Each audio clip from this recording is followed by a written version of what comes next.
तो बच्चों, आज मैं आपके लिए पाठ 2 गोल से कुछ ऐसे प्रश्न और उत्तर लेकर के आया हूँ जो अक्सर परीक्षा में पूछे जाने की संभावना बनी रहती है। लेकिन सबसे पहले हम शुरुआत करते हैं शब्दार्थ की। तो आइए, पाठ में उपयोग किए गए कुछ कठिन शब्द कुछ इस प्रकार से हैं। प्रसिद्ध, जिसका अर्थ होता है मशहूर। कोशिश अर्थात प्रयास। झटपट, एकदम। पीठ थपथपाई अर्थात शाबाशी देना। शर्मिंदा अर्थात लज्जित। गुरु मंत्र अर्थात तरीका। लगन अर्थात लगाव। साधना अर्थात अभ्यास। भावना अर्थात इच्छा। दिलचस्पी अर्थात रुचि। निश्चित, पक्का। नौसिखिया अर्थात नया सीखने वाला। निखार अर्थात सुधार होना। तरक्की अर्थात उन्नति करना। श्रेय अर्थात प्रसिद्धि प्राप्त करना। अब हम बात करते हैं कुछ पर्यायवाची शब्द। ये शब्द जो कि हमारे पाठ्य पुस्तक में उपयोग किए गए हैं। खेल, खेल का पर्यायवाची शब्द होता है क्रीड़ा, लीला, खिलवाड़, प्रतियोगिता। दोस्त, मित्र, सखा, सहचर, बंधु, हितैषी। शर्मिंदा अर्थात लज्जित, संकोचित, अपमानित। गुस्सा, क्रोध, रोष, आक्रोश, कोप। आदमी, मनुष्य, पुरुष, इंसान, नर, मानव एवं व्यक्ति। साधना, उपासना, आराधना, तपस्या एवं भक्ति। भावना अर्थात संवेदना, एहसास, मनोभाव, कल्पना। सैनिक, योद्धा, सिपाही, वीर, फौजी। कप्तान, नायक, अधिपति, सूबेदार, सरदार और प्रमुख। श्रेय अर्थात यश, कीर्ति, गौरव, सम्मान।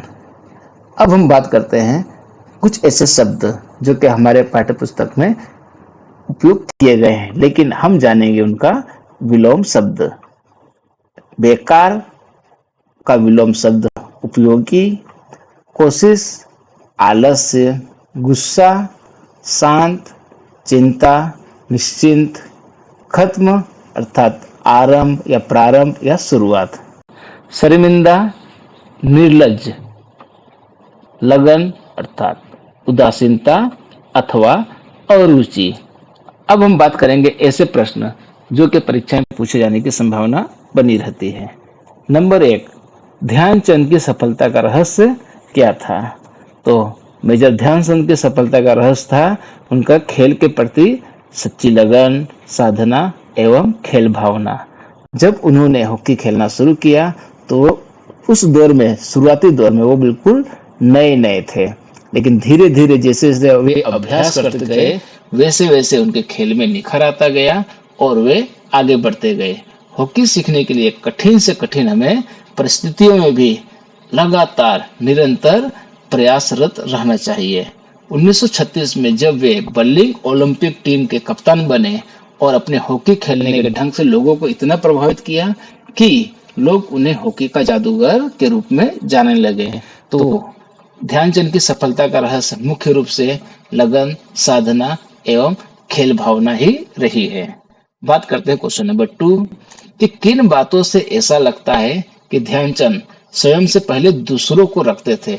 प्रश्न को हम समझते हैं कि जब इन्हें गोल करने का मौका मिलता था तो वह गेंद दूसरों को दे देते थे, अर्थात जहां खुद प्रस्तुत रहना हो उसके स्थान पर किसी और को प्रस्तुत कर देते थे। कुल मिलाकर के प्रश्न हमें यह कहना चाहता है कि ऐसी कौन सी घटना अथवा ऐसी कौन सी बात है जिससे पता चलता है कि ध्यानचंद अपने आप से पहले दूसरों को मौका देते थे। तो यहाँ पे जो घटना थी वो इस प्रकार से कि हाँ, ये बात तो सही है कि ध्यानचंद स्वयं से पहले दूसरों को रखते थे। वे गेंद को अपने साथियों के पास ले जाते थे ताकि उनका साथी भी गोल कर सके। तो जीत का श्रेय सिर्फ खुद न लेकर बल्कि अपने टीम को एवं दूसरे साथियों को भी देते थे।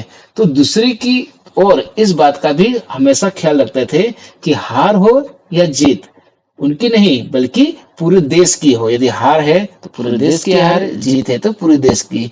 तो बस यही भावना उनके अंदर सच्चे देश प्रेम की भावना बताती है। ध्यानचंद के स्थान पर अगर आप होते तो आप क्या बदला लेते? यदि हाँ, तो बताइए कि आपका बदला किस प्रकार होता है। यहाँ पर छात्र अपनी कल्पना शक्ति के अनुसार उत्तर लिखेंगे, लेकिन जो मैंने यहाँ पे उत्तर दिया है वो कुछ इस प्रकार से है कि यदि मैं ध्यानचंद के स्थान पर होता तो मुझे अपने प्रतिद्वंदी पर क्रोध तो आता, अर्थात गुस्सा तो आता, और पलटकर बदला लेने की इच्छा भी होती। एक खिलाड़ी होने के कारण स्वयं पर मैं संयम रखता, क्योंकि हार जीत होना खेल का एक नियम होता है। मारपीट या नफरत करने वाला खिलाड़ी कभी सच्चा खिलाड़ी नहीं हो सकता, यह सोच करके चुप रहता। क्वेश्चन नंबर 4, ध्यानचंद के जीवन में हमें क्या प्रेरणा मिलती है?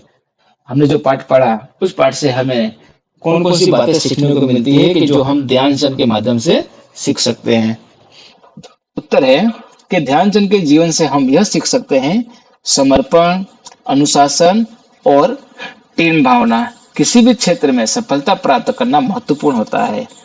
उन्होंने हमेशा टीम की सफलता को प्राथमिकता दी और अपने व्यक्तिगत लक्ष्यों को हमेशा पीछे रखा। लास्ट क्वेश्चन कि मेजर ध्यानचंद का भारतीय हॉकी टीम में क्या योगदान था? तो उत्तर बनता है कि मेजर ध्यानचंद को हॉकी का जादूगर कहा जाता है। उन्होंने भारत के लिए 3 बार गोल्ड मेडल जीतकर लाए थे, और उन्होंने उनके साधारण गेंद नियंत्रण और गोल स्कोरिंग कारनामों के लिए उन्हें हॉकी का जादूगर कहा गया कि वो किस प्रकार से गोल करते थे। और उन्होंने अपने सर्वश्रेष्ठ खेल कौशल्य से भारतीय हॉकी को अंतरराष्ट्रीय स्तर पर एक नई पहचान दी। और इस प्रकार से हम कह सकते हैं कि उन्होंने लगभग अपने पूरे कैरियर दरमियान 400 से अधिक गोल किए थे। तो इस प्रकार से भारतीय हॉकी टीम में मेजर ध्यानचंद का बहुत ही बड़ा योगदान रहा है। धन्यवाद।